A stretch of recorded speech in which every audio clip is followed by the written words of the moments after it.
ఆయన చిత్తం నెరవేర్చేటట్లు నాకు సహాయం చేయమని అడగటం, ఈ గోలంతా ఎందుకు? మన చిత్తానికే మన గురించి మనం బాగానే ఆలోచించుకుంటాంగా. కాదండి, మన గురించి మనం ఏమైనా కీడు ఆలోచించుకుంటాం? మన గురించి మనం బాగానే ఆలోచించుకుంటాంగా. ఎవరి గురించి అని ఎవరన్నా కీడు ఆలోచించుకుంటారా? మరి మన గురించి మనం మంచిగానే ఆలోచించుకుంటున్నప్పుడు మళ్ళీ మనకు దేవుడి చిత్తం ఎందుకు?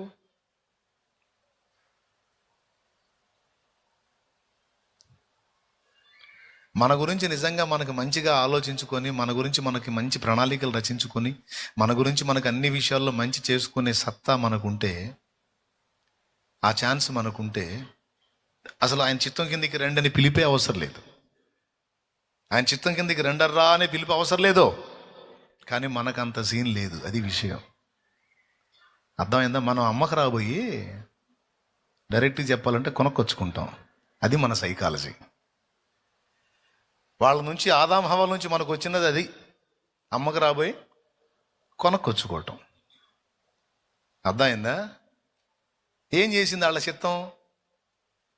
వద్దన్న పని చేసి జీవాన్ని తెచ్చిందా, మరణాన్ని తెచ్చిందా? సరే, బాగా తెలివి వచ్చింది. అది తిన్నాక ఎంత బాగా తెలివి వచ్చిందంటే ఆకులు కొట్టుకుని తెలివి వచ్చింది. ఆకులు ఎన్ని రోజులు ఉంటాయి? గట్టిగా ఎండాగాలి తగిలిందంటే మొల మీద ఉన్న ఆకులు పెట్లిపోతాయి అంటారు. పెట్లిపోతాయి. ఇక ఆకుల పరిచర్య ఏంటంటే రోజు చేసుకోవాల్సిందే. కానీ దేవుడి జ్ఞానం చూడు, చర్మపు చొక్కాయలు చేయించి తొడిగించాడు. అది ఫిక్స్డ్. ఈ చర్మానికి ఆ చర్మం భద్రత. పక్కగా కచ్చడాలు సెట్ అయిపోతాయి. చలి, ఎండ, వాన 3 కాలాలకు సరిపోతాయి.